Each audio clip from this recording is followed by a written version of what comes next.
Bismillahirrahmanirrahim. Assalamualaikum warahmatullahi wabarakatuh. Perkenalkan, saya Iqbal, NIM 197610001, Prodi MPGMI 3A. Pada kesempatan kali ini, saya akan menjelaskan tentang model pendekatan mutu pendidikan. Kualitas adalah sesuatu yang digolongkan sebagai bagian penting karena kualitas dapat menunjukkan keunggulan suatu produk dengan produk yang lainnya.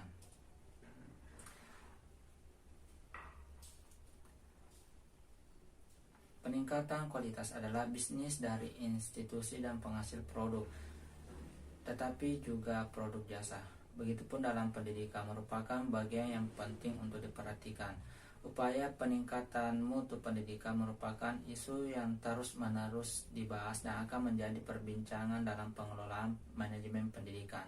Peningkatan mutu pendidikan merupakan usaha yang harus diupayakan dengan terus-menerus agar harapan untuk pendidikan yang berkualitas dan relevan yang akan dicapai.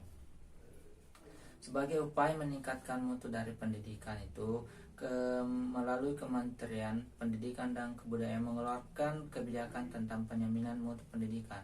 Upaya penjaminan mutu pendidikan oleh pemerintah kemudian diimplementasikan ke dalam Permendiknas nomor 63 tahun 2009 pasal 1 ayat 3 yang menyebutkan bahwa sistem penjaminan mutu pendidikan yang selanjutnya disebut SPMP adalah subsistem dan sistem pendidikan nasional yang berfungsi untuk meningkatkan mutu pendidikan.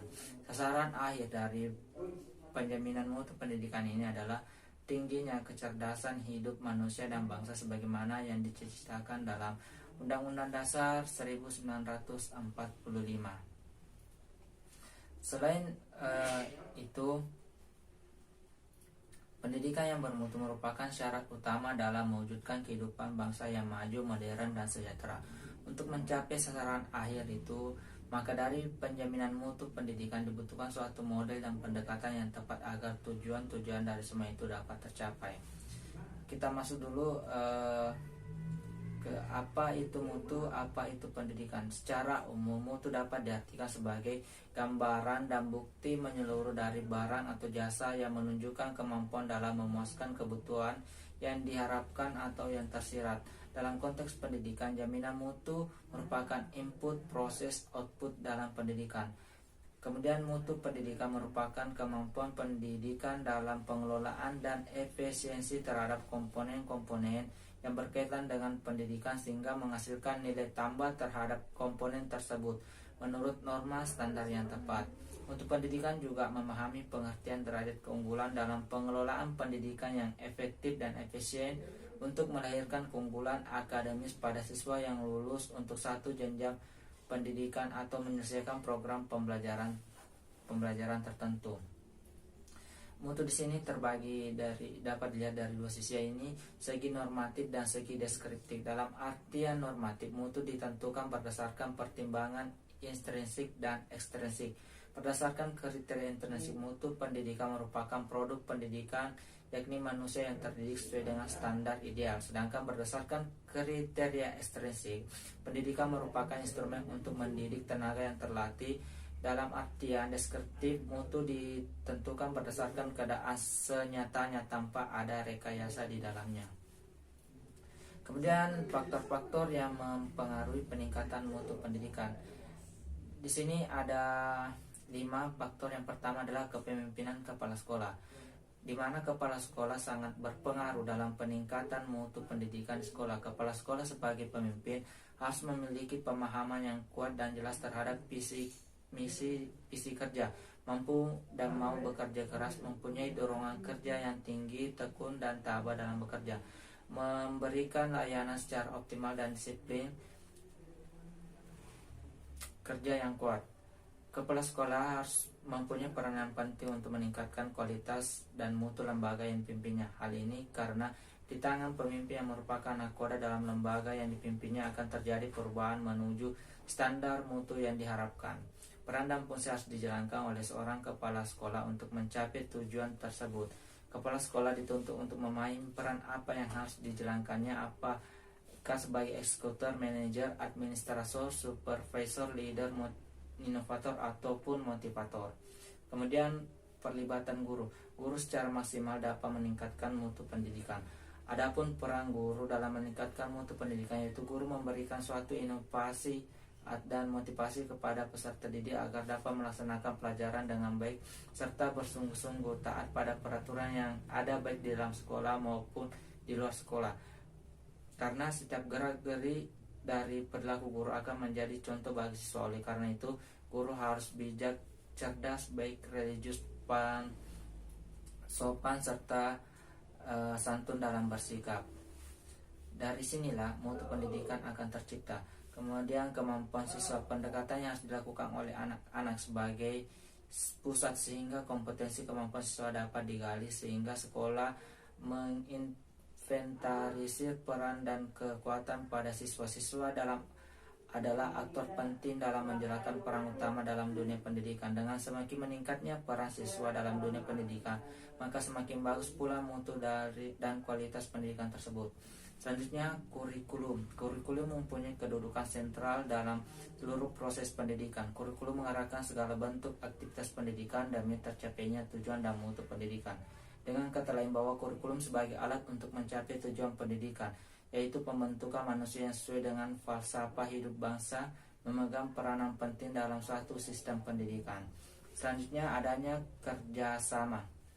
Jaringan kerjasama ini tidak terbatas pada lingkungan sekolah saja ataupun masyarakat, tetapi dalam organisasi lain seperti perusahaan atau instansi pemerintah, sehingga output atau hasil dari sekolah dapat terserap di dalam instansi ataupun perusahaan-perusahaan tersebut. Kemudian selanjutnya, model pendekatan mutu pendidikan.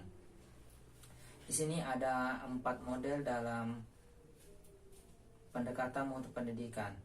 Yang pertama adalah model Bank Dunia, membagi 2. Yang pertama melihat fungsi produksi yang berasumsi bahwa mutu atau output pendidikan merupakan hasil dari sebuah proses yang merupakan fungsi dari input, bank raw ataupun input instrumental. Pendekatan ini berasumsi bahwa aspek proses merupakan kotak hitam atau black box yang tidak teridentifikasi, sehingga mutu output diasumsikan sebagai fungsi langsung dan linear dari kualitas input. Kemudian pendekatan produksi tersebut juga mendasarkan pada asumsi bahwa kebijakan atau bentuk intervensi yang telah berhasil diterapkan di suatu negara juga akan berhasil diimplementasikan di negara lain. Kemudian selanjutnya ada model Orde Baru. Pada Orde Baru ini melaksanakan kebijakan Bank Dunia. Barangkali masih kita ingat pada akhir 1970-an dan awal 80-an Bank Dunia memberikan resep untuk meningkatkan efektivitas pendidikan guru dengan merombak kurikulum IKIP yang semula mirip kurikulum universitas menjadi khas IKIP, di mana kurikulum baru ini telah melakukan berlebihan, menekankan pembelajaran dan mengurangi secara besar-besaran materi di bidang studi. Kemudian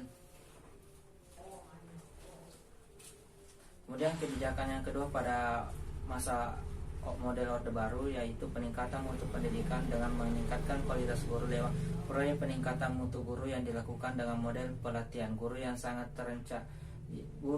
terencana mulai dari teori, praktis sampai dengan on the job training di sekolah masing-masing. Mereka akan menjadi trainer di sekolahnya masing-masing. Kemudian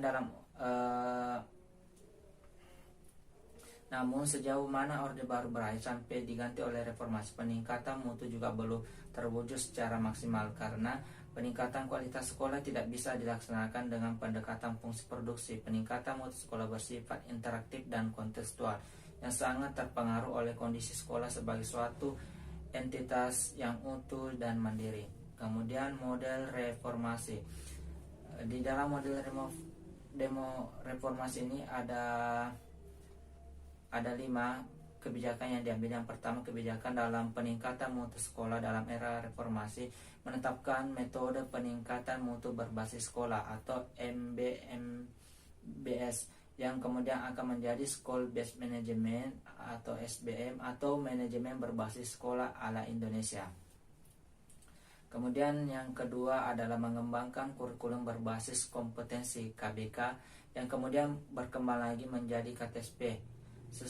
Substansi dari KTSP ini sudah muncul dalam KBK, hanya belum diberi nama. Dalam KBK yang merumuskan rencana pembelajaran dan bagaimana proses pembelajaran akan dilakukan serta evaluasi yang ditentukan oleh sekolah itu sendiri. Kemudian kebijakan yang ketiga, yaitu yang amat terkait dengan kedua kebijakan pertama, adalah deklarasi dari Mendiknas bahwa tidak ada lagi perbedaan antara sekolah negeri dan sekolah swasta kecuali menyangkut dengan gaji pokok. Kemudian kebijakan yang selanjutnya yaitu kebijakan dalam peningkatan mutu sekolah adalah meningkatkan manajemen sekolah yang mengembangkan kultur sekolah. Peningkatan manajemen sekolah dilakukan dengan mempersiapkan secara seksama proses rekrutmen calon kepala sekolah, pelatihan calon kepala sekolah, dan seleksi calon kepala sekolah. Kemudian kebijakan kelima yaitu peningkatan mutu dalam menciptakan pembelajaran yang menyenangkan, mengasihkan, dan mencerdaskan. Untuk itu, di samping sudah dikembangkan KBK dan sebagai pondasinya, maka syarat yang lain yang harus dipersiapkan adalah peningkatan kualitas guru sekaligus kesejahteraannya. Kemudian ini model UNESCO sebagai lembaga internasional yang bergerak di bidang budaya dan pendidikan. UNESCO banyak memberikan perhatian dan berupaya mendorong peningkatan mutu sekolah di banyak negara.